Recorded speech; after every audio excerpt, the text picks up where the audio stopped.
For almost the entire Family Feud episode, 40-year-old Lena Brooks smiled. She smiled when her mother gave a terrible answer. She laughed when her brother danced at the podium. She applauded the opposing family and encouraged every nervous relative beside her.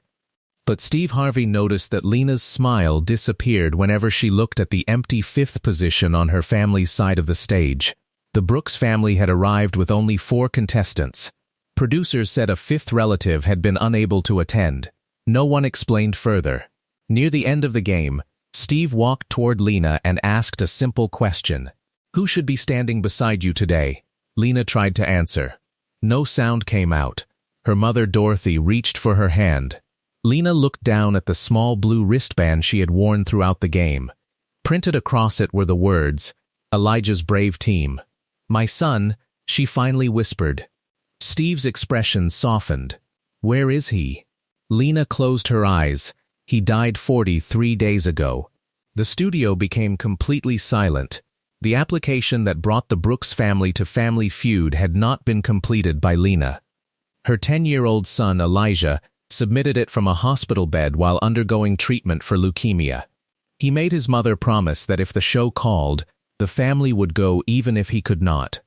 What Lena had not told Steve was that Elijah also left behind 5 recorded answers, 1 sealed envelope, and a plan for the prize money. When Steve asked who should have been standing beside her, Lena could no longer hold back the grief she had carried beneath the studio lights. And when Elijah's voice suddenly played through the Family Feud speakers, Steve Harvey had to turn away from the cameras. Lena Brooks was a school bus driver in Charlotte, North Carolina. She raised Elijah alone after his father died in a workplace accident when Elijah was 3. Money was often tight, but their home was filled with jokes, library books, and music played too loudly on Saturday mornings. Elijah was curious, dramatic, and completely unafraid of strangers. He greeted grocery store cashiers by name and asked doctors questions adults were too nervous to ask. At 8, he was diagnosed with acute lymphoblastic leukemia. The next 2 years became a cycle of hospital rooms, medication, good reports, frightening setbacks, and careful hope. Lena learned to recognize medical numbers she had never wanted to understand. She slept in hospital chairs and drove her bus route whenever Elijah was stable enough to stay with Dorothy. Family Feud became their escape. Every evening, Elijah watched from his hospital bed and shouted answers at the screen. He kept a notebook titled, "How to Beat Steve Harvey." The notebook contained survey answers, jokes, and observations about Steve's suits. "He owns every color except quiet," Elijah wrote. Lena laughed so hard that a nurse came into the room to check on them. When Elijah turned 10, doctors said the treatment had stopped working. A transplant was no longer possible. They spoke gently about time. Elijah listened, then asked whether he could still watch television. That night, he opened the Family Feud application page on a hospital tablet. He entered Lena, Dorothy, Uncle Marcus, Aunt Renee, and himself. For the family video, Elijah introduced everyone. "My grandma knows every answer from 1952, he said. "My uncle thinks he can dance. He cannot. My mom is the strongest person in America, but do not tell her I said that because she will cry." The producers received thousands of applications. Elijah never knew whether his would be seen. Still, he made Lena promise. "If they call, you have to go. We will go together," she said. Elijah shook his head. "Mom, promise the real promise." Lena understood. "If they call, we will go." During Elijah's final month, he spent hours recording short videos on Dorothy's phone.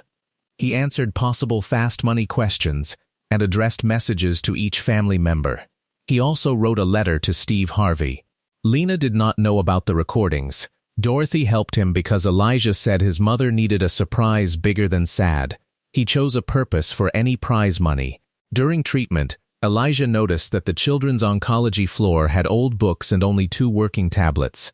Younger children waited for turns during long procedures. He wanted to create mobile entertainment carts containing books, headphones, tablets, art supplies, and games. He called them Brave Carts. "Hospitals have enough things that beep," he said. "Kids need things that make them forget the beeping." Elijah died at home on a Sunday morning, with Lena holding him. His favorite Family Feud episode played quietly in the room because he had requested something funny, not whispering. 2 weeks after the funeral, producers called. The Brooks family had been selected. Lena said no. Dorothy reminded her of the promise. He understood what he was asking, she said. You do not have to be ready. You only have to keep your word. The producers offered to postpone or withdraw the invitation. Lena chose to attend. Elijah's position remained unfilled because the family did not want anyone replacing him. On taping day, Lena wore a yellow dress Elijah had chosen from an online store. Dorothy wore blue. Every family member wore an Elijah's Brave Team wristband. Steve met Dorothy first. Miss Dorothy, how old are you? Old enough to know better and young enough to do it anyway. The audience loved her. When Steve reached Lena, he noticed the empty space. We are one short? He asked. Lena nodded. Someone important could not be here. Steve did not press her. The Brooks family faced the Taylor family from Arizona. The game was close and joyful. Dorothy surprised everyone with 2 number-1 answers. Uncle Marcus danced badly exactly as Elijah predicted. Lena remained composed. She answered clearly and kept the family focused. During one round, Steve asked, "Name something a child takes everywhere." Lena answered, "A favorite toy." The board revealed it as number 1. She touched the blue wristband and looked away. Steve noticed. The Brooks family won the final round. Music played, but Lena did not celebrate immediately. She stared at the empty position. Steve walked toward her. "Who should be standing beside you today?" That was when the tears came. After Lena revealed that Elijah had died, Steve placed an arm around her shoulders. "You did not have to come here," he said. "I promised him." Dorothy handed Steve the sealed envelope. "Elijah wrote this for you." Steve opened it carefully. "Dear Mr. Harvey," he read, "if my family is on your stage, please do not let my mom apologize for crying. She always says sorry when she needs something." Lena covered her face. Steve paused. "Tell her I got the best 10 years any kid could get. Tell Grandma the answer is probably church. Tell Uncle Marcus his dancing looks like a chair falling downstairs." The audience laughed through tears. "If we win, please help us make brave carts for kids in the hospital. They need good headphones because the machines are loud. Also, put books for older kids. Everybody always gives us baby books." Steve's voice began to break. "Last thing, Mom, you kept your promise. Now you have to make another one. Keep doing things that make you laugh, even when I am not there to hear it." Steve lowered the letter. A video appeared on the large screen. Elijah sat in his hospital bed wearing a red cap. "Hey, Steve," he said. "I practiced fast money, so if you need help, I recorded answers." His smile filled the studio. Steve turned away and removed his glasses. "That little man planned the whole show," he whispered. The producers offered Lena the choice to stop. She shook her head.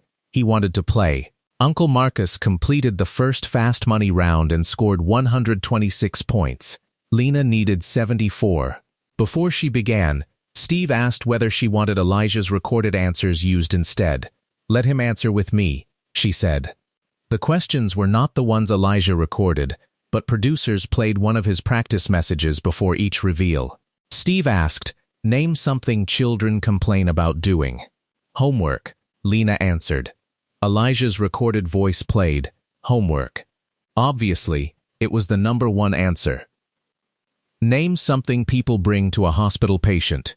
"Flowers," Elijah's voice, "Food, because hospital chicken is suspicious."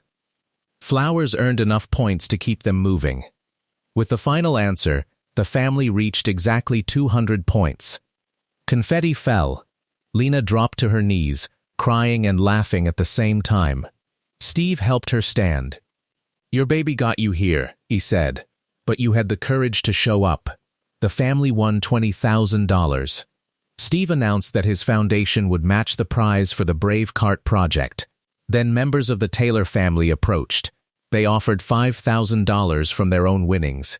"We came to compete," the Taylor mother said. "But some things matter more than the board." The studio audience began pledging support. A tablet company later donated devices. A children's publisher supplied books. Nurses helped design carts that could be safely cleaned and moved between rooms. Steve looked into the camera. "We think courage means not crying," he said.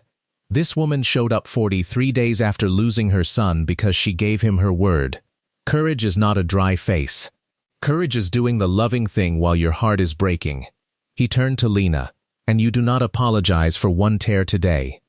6 months later, the first 20 brave carts arrived at the hospital where Elijah received treatment. Each cart carried a small plaque, designed by Lena Brooks, age 10, because hospitals have enough things that beep. Lena returned to Family Feud for an update.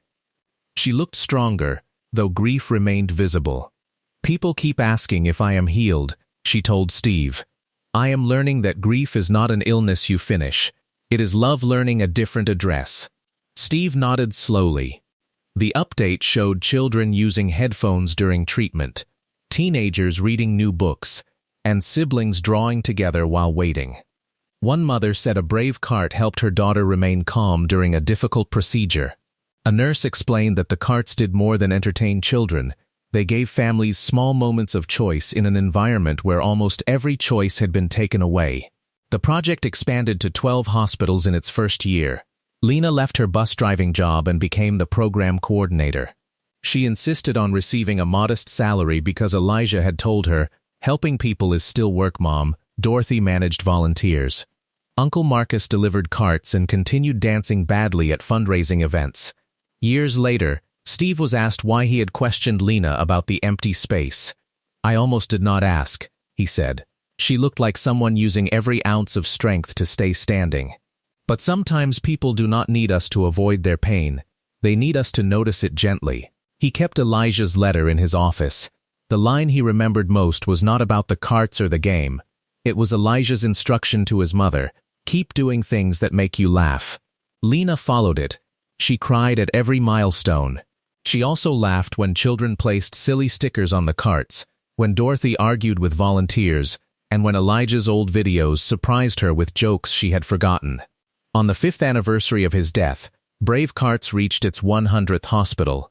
Lena stood beside a new cart and touched the same blue wristband she had worn on Family Feud. "My son should have been standing beside me that day," she said. In a way, he was. He wrote the application, planned the prize, and told all of us what to do next. The question that made Lena cry was only 7 words: "Who should be standing beside you today?" But the answer became much larger than a name. It revealed a promise kept, a child remembered, and a mother brave enough to carry his joy into rooms he would never enter. Lena held back her tears until Steve Harvey asked the question. After that, she stopped treating tears like weakness and turned them into the beginning of Elijah's legacy.